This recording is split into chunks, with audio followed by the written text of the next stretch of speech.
ver o contexto, né? Essa passagem de Josué capítulo 24, vai nos dizer que antes de Josué chegar nessa parte do versículo 15, e de Josué capítulo 24, está sendo bem breve, né? A palavra curta.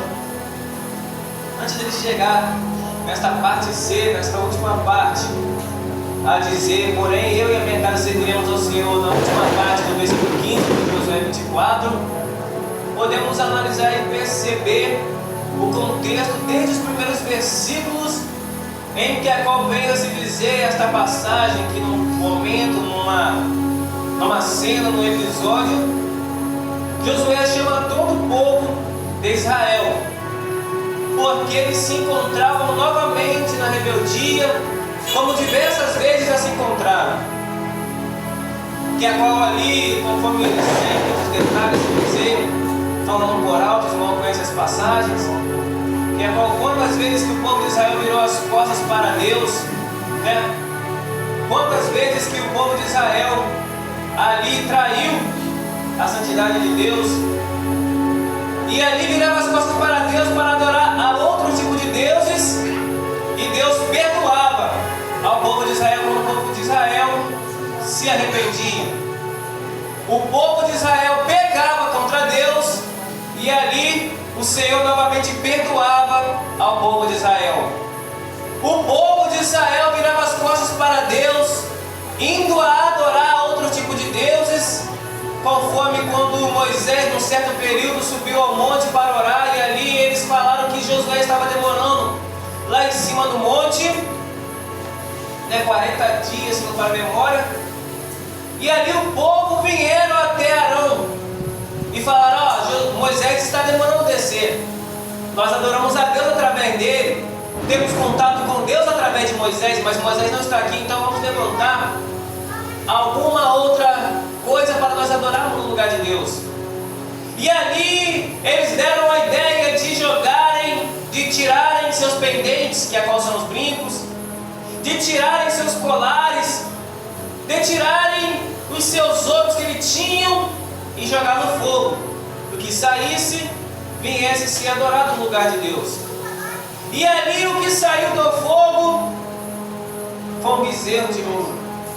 E a palavra vai te dizer que eles viraram as costas para Deus e começaram a adorar aquele bezerro de ouro. Aleluia. E o Senhor disse para Moisés lá no monte, desce depressa, porque o meu povo tem se corrompido e eu vou acabar matando eles. E aí Moisés intercedeu, não Senhor, estou descendo, tem misericórdia, poupe eles, então desce logo, senão eu vou matar. E quando Moisés desce, uma coisa é nós ouvimos falar sobre uma coisa, sobre algum acontecimento, sobre algum assunto. Uma coisa é nós ouvimos sobre algum assunto, outra coisa é nossos olhos se depararem naquela situação, né?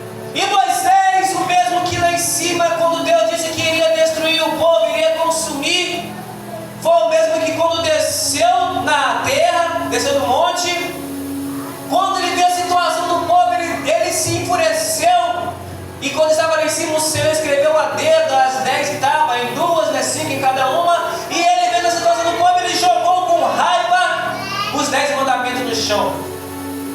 Mas ali, né, conjecturando, em outras palavras, se acalmou e disse, Senhor, tenha misericórdia desse povo. E o Senhor disse, tá bom, vou ter misericórdia, prossiga no caminho com este povo, enviarei o meu anjo adiante de vós, adiante de vocês para guiar. Eu não vou mais adiante de vocês, não vou guiar mais vocês, o meu anjo vai guiar. E ali Moisés respondeu, Senhor, se a tua presença não for conosco, nós não sairemos daqui. Ou o Senhor vai conosco diante de nós, ou nós não vamos sair daqui. E ali o Senhor respondeu, pois bem, eu vou com vocês, mas com uma condição: tira toda vaidade no meio do povo. Falou outra palavra, mas não recordo exato, né? Que a qual vem a significar a vaidade. Lembrei, atavios. Tira todo o atavio diante de vós, que é qual é? Os pendentes, colares, brincos, É a vaidade em si. Tira todos os atavios, aí depois de tirar todos os atavios, eu vou diante de vós. E assim tirou, e o Senhor teve misericórdia. Dentre muitas outras passagens em que a qual o Senhor teve misericórdia do povo de Israel. Aí, mais um episódio como esse, Josué, nesse capítulo 24 do livro de Josué, ele chama todo o povo, ele reúne o povo de Israel mais uma vez. E ele traz a recordância, povo de Israel, onde vocês estavam com a cabeça de trair ao nosso Deus vivo, que sempre teve misericórdia de vocês.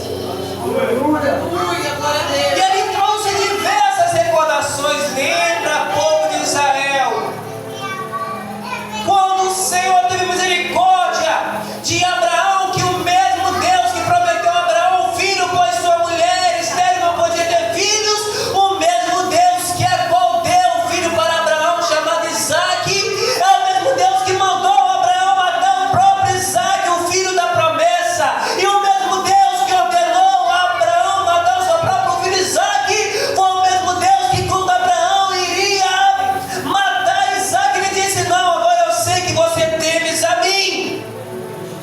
Lembra, povo de Israel, se recorda, Josué, ainda na mesma passagem, capítulo 24, antes do versículo 15, que é qual foi trazendo diversas recordações. Lembra, povo de Israel, quando o profeta Eliseu perdeu o seu machado, que é qual não era dele, na verdade era emprestado, caiu no fundo do rio, ele estendeu um pedaço de madeira e ali orou a mim, buscou a minha face, usou a sua fé, e o machado flutuou e ele achou o machado novamente. Aleluia, glória a Deus. Veio trazendo diversas recordações. Lembra, povo de Israel, será que valeu a pena mesmo pecar contra este Deus maravilhoso, povo de Israel? Aí veio trazendo diversas recordações. Lembra que quando vocês estavam lá diante do Mar Vermelho, não havia mais saída, atrás vinham os soldados egípcios, na frente Mar Vermelho, da esquerda à direita, somente deserto sem saída, não tinha como se esconder, e o Senhor abriu o Mar Vermelho, deu livramento para vocês. Aleluia, glória a Deus.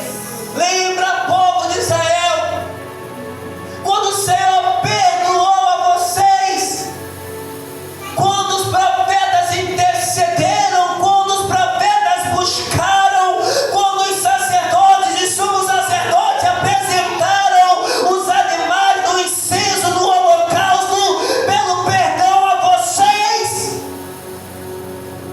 veio trazendo diversas recordações.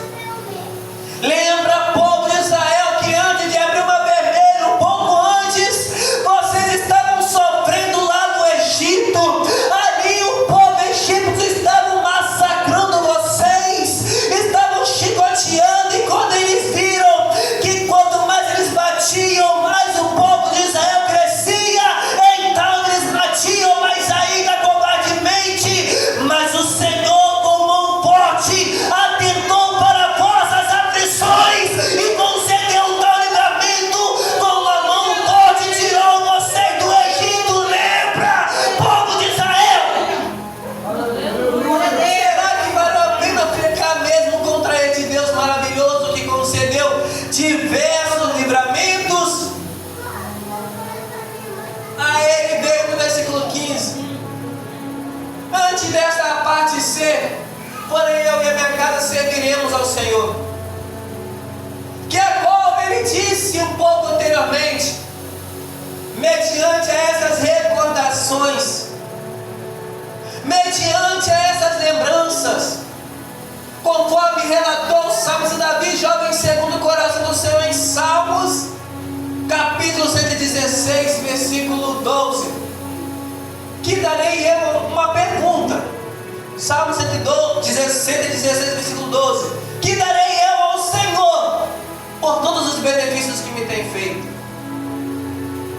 Ou seja, foi uma pergunta com ponto de interrogação, mas não houve uma resposta. Apenas uma pergunta, por quê? Porque já sabemos a resposta. Que darei eu ao Senhor? O que eu vou dar ao Senhor para recompensar Ele mediante a tudo que Ele fez por minha vida? E a resposta é: não tem como recompensar a Deus diante do que Ele já fez por nós. Não tem como pagar a Ele mediante o que Ele já fez por cada um de nós. Mediante os livramentos, mediante as bênçãos, mediante as soluções, mediante aos escapes, mediante os livramentos, não tem como recompensar, não tem como pagar. Tem somente como fazer o que o mesmo Salmo de Davi, já no segundo coração, disse, perguntou, nesse Salmo 117, versículo 12, ele disse no Salmo 150, versículo 6, tudo que tem fôlego, louve ao Senhor. Aleluia! Este é o propósito, irmãos, do nosso fôlego de vida. Conforme esse Salmo 150, versículo 6, tudo que tem fôlego, louve ao Senhor. Ou seja, temos fôlego, aí estamos respirando, aí estamos vivos. Então o propósito é adorar, glorificar, exaltar, enaltecer e bendizer o santo nome dele. Esse é o propósito do teu fôlego de vida, de dar o seu melhor para o Senhor. Aleluia, Jesus. Aí ele disse, ó, eu já tomei a minha decisão, Josué, dizendo para o povo de Israel, eu particularmente, mediante a minha família, já tomamos a nossa decisão, mas vocês têm que tomar a decisão de vocês também. Podem voltar a adorar aos deuses amorreus, mesmo mediante as recordações das maravilhas que a qual passei para vocês aqui agora, Josué falando com o povo, né? Mediante as lembranças que acabei de passar, do que o Senhor fez, faz e permanecerá fazendo, podem voltar a se juntarem aos cadeus, conforme adoram outro tipo de deuses, aos amorreus. Voltem a fazer as práticas horrendas de vocês, pois aqui é somente um convite para vir para a presença do Senhor, para se arrepender, mas não é obrigatório. Se quiserem voltar, as más práticas voltem. Porém, eu e a minha casa já tomamos a nossa posição, a nossa decisão, serviremos ao Senhor. Aleluia. E quando o povo de Israel, mediante as recordações, ali ouviu Josué dando opções para ele, pode voltar, estou reunindo vocês para dar o livre-arbítrio, vocês escolhem se querem voltar para trás novamente, agora daqui diante com vocês.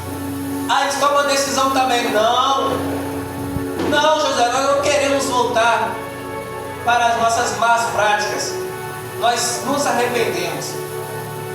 Conforme Isaías capítulo 55, subtítulo bem assim, nos faz entender que é um convite para a salvação.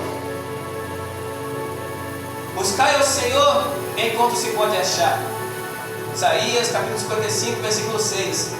Buscai ao Senhor enquanto se pode achar, invocai enquanto está perto. É um convite para buscar, é um convite para invocar, mas quando se diz convite, não é como no exército, uma convocação, que quando convoca, dá um exército, para servir o tiro de guerra, é obrigatório, ai de você, ai de mim se não for se apresentar e servir ao exército.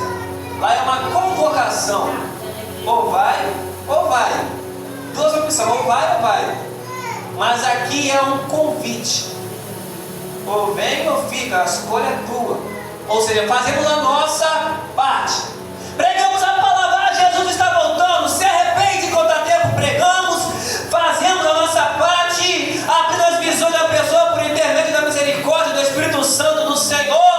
Se você não se arrepender, o Senhor não vai te aceitar lá no céu, o teu lugar no inferno já está garantido.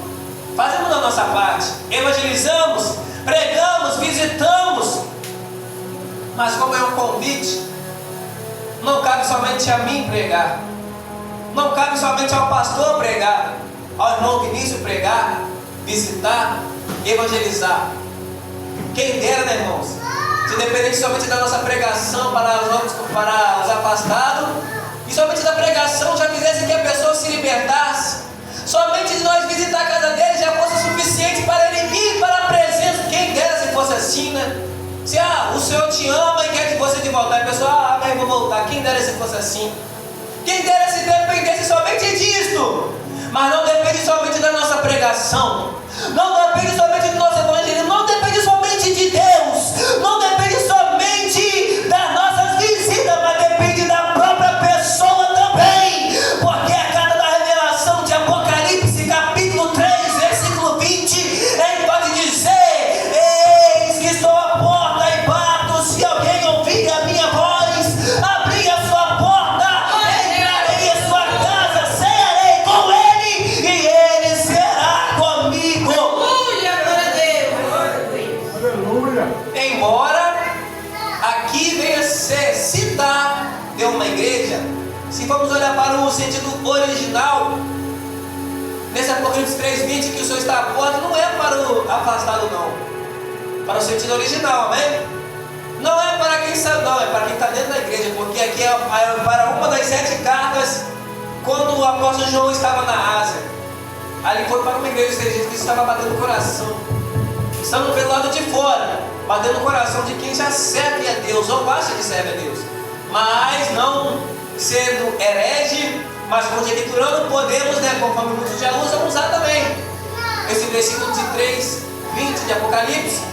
Para quem se afastou, que o Senhor está convidando, de fato o Senhor convida, mas repito, não depende somente de nós, não depende somente do convite de Jesus Cristo, mas depende da pessoa em tomar posição ou não tomar, depende da própria pessoa em ouvir a palavra ou não ouvir, depende da própria pessoa em se converter ou não se converter, depende da própria pessoa. A nossa parte nós fazemos, mas a própria pessoa deve fazer a parte dela também.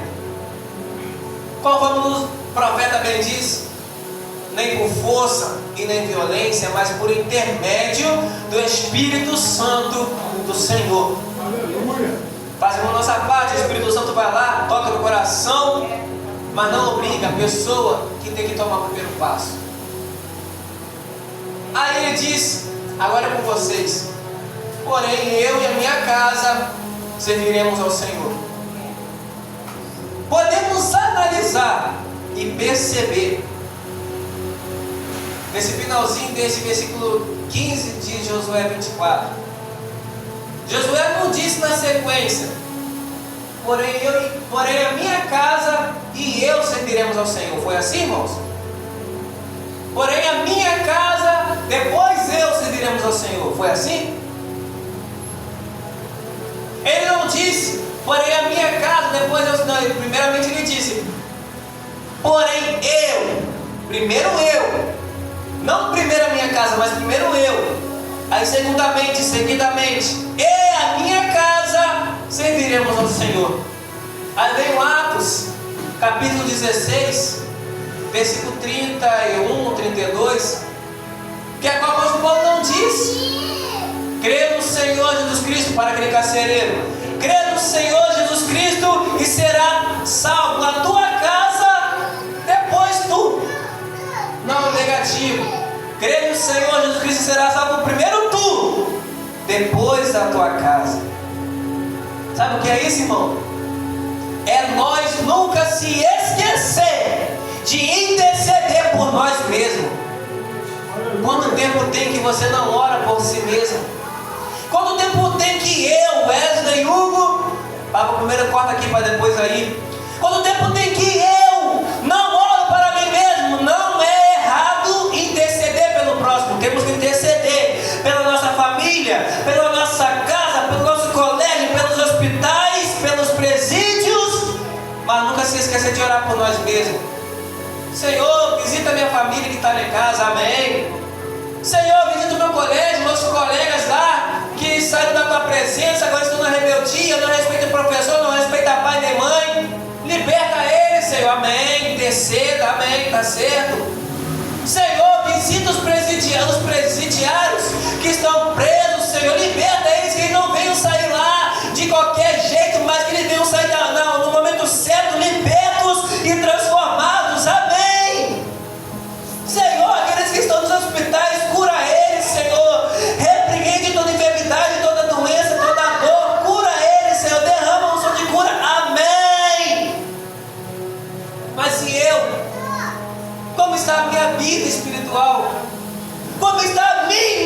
intimidade com o Pai celestial. Primeiramente eu, irmão, não é sentido de ego, não. É sentido de necessidade de um fortalecimento espiritual. A Epístola aos Efésios, capítulo 6, versículo 10. No demais, irmãos meus, fortalecei-vos no Senhor e na força do seu poder. Seguindo, revestido de toda a armadura de Deus, para que possais estar firme no dia da tentação. É você se fortalecer. É eu me fortalecer. Está intercedendo pela sua família? Amém. Está intercedendo pelos seus amigos, seus colegas? Amém. Mas vivemos no meio de uma nova geração em que a qual tem pessoas que têm intercedido mais pelo próximo do que por si mesmo. Jesus Cristo disse no segundo mandamento: amar o teu próximo como a ti mesmo. Ou seja, não é somente amar o meu próximo, é amar a mim mesmo. Amar o meu próximo como a mim mesmo. Ou seja, eu preciso me amar primeiro para depois amar o meu próximo. Eu preciso me preocupar comigo primeiro para depois me preocupar com o meu próximo. Eu preciso me preocupar em como está a minha intimidade com Deus primeiro para depois me preocupar de como está a intimidade do meu próximo para com Deus. Aleluia, glória a Deus. Senhor, visita lá, visita aqui, visita ali, amém. Mas que as nossas orações venham ser, irmãos, assim com preocupação em nossas vidas espirituais, com nossas vestes espirituais, com as nossas intercessões a dizer: Senhor, liberta a minha vida, Senhor, para que a libertação em minha vida venha alcançar meus colegas de trabalho. Senhor, transforma a minha vida para que a transformação operada na minha vida venha alcançar meus irmãos que agora moram comigo na minha casa. Senhor, trabalha, me regenera, para que assim o trabalho, a regeneração operada em minha vida venha alcançar os meus vizinhos. Senhor, me purifica, me lapida, me me restaura, Senhor, me santifica, me ressuscita, me restitui, para que através de mim as almas venham ser libertas, as almas venham se render aos teus pés, as almas venham se arrepender por intermédio do testemunho de vida. Primeiro eu me libertar, primeiro eu me santificar, primeiro eu me fortalecer, para depois me preocupar com o meu próximo.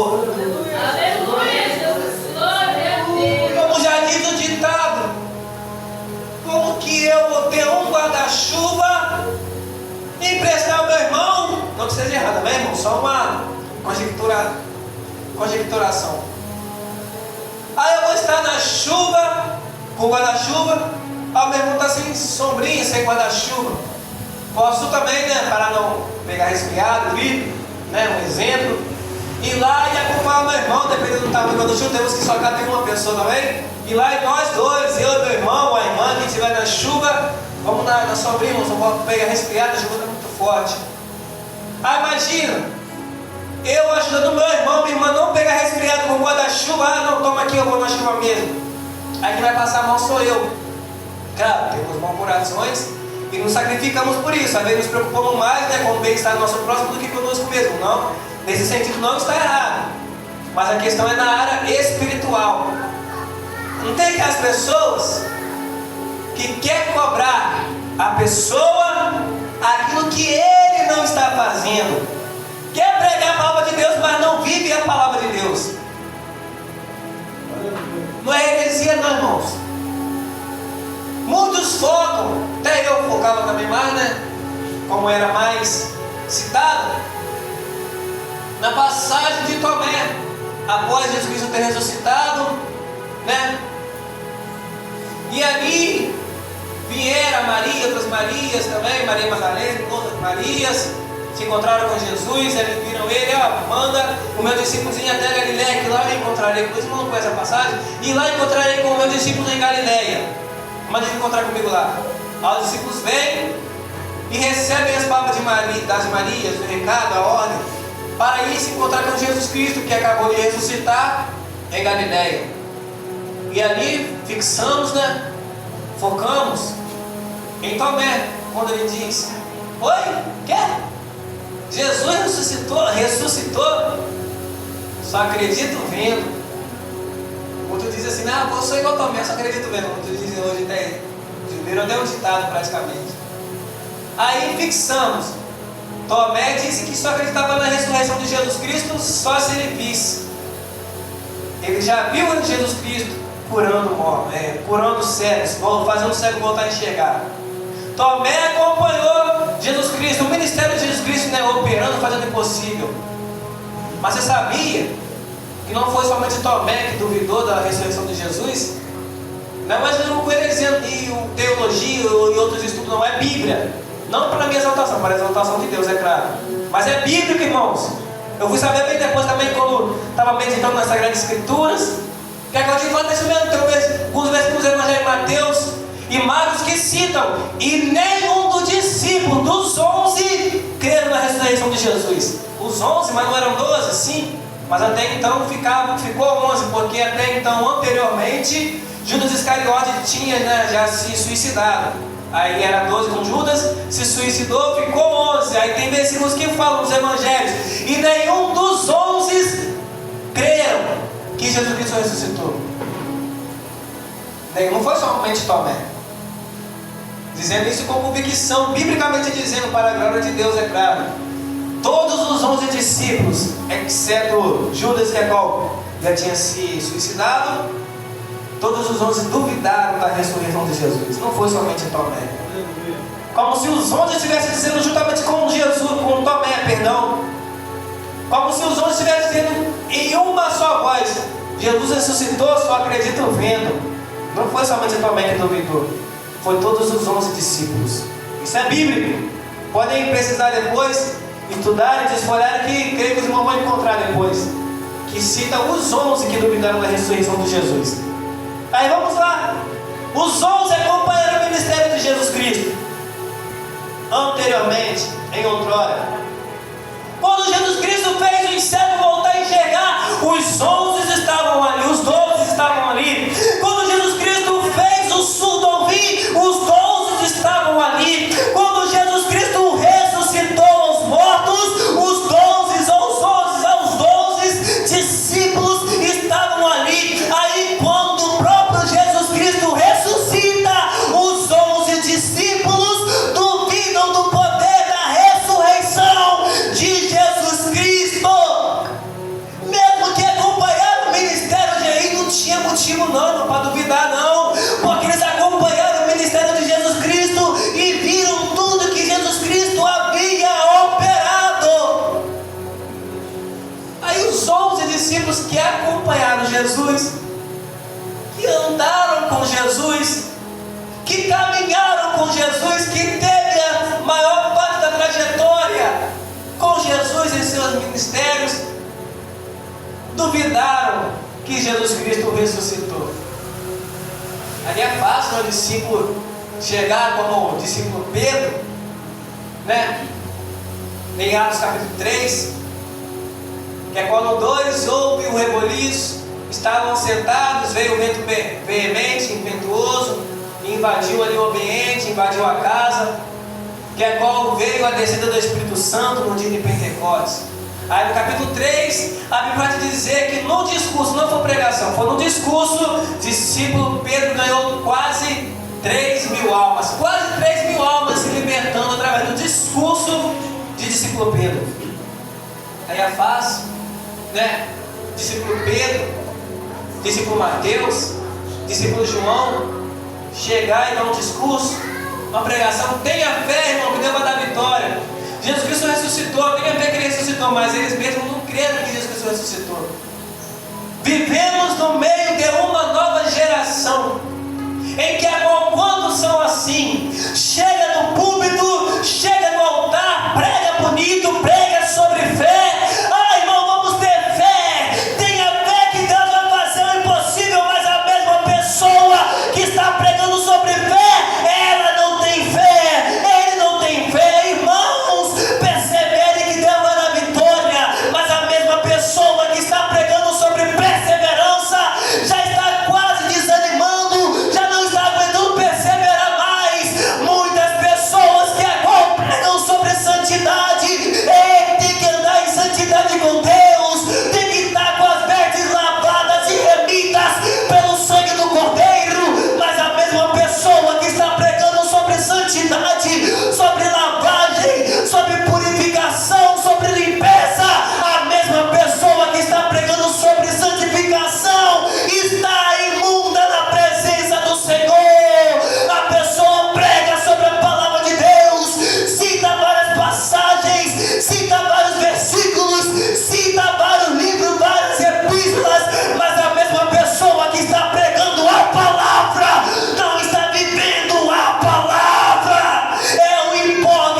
naquele grande dia serão cobrados.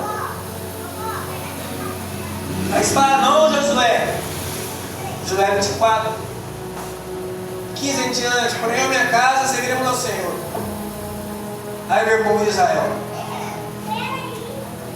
Não é somente a sua casa e o Senhor, tu e a tua casa vai servir ao Senhor, não. Nós aqui, o povo de Israel, também vamos servir, nós se arrependemos na presença do Senhor. Nós vamos se arrepender, vamos pegar as imagens, as esculturas, as nossas idolatrias, vamos queimar no fogo. Queremos voltar para Deus. O efeito da palavra quando a pessoa aceita ela. Aí quando a pessoa recebe a palavra, quando a pessoa aceita a palavra, aí sim ela cumpre o seu propósito em si. Conforme costuma citar do livro de Isaías, capítulo 55, versículo 10 e versículo 11.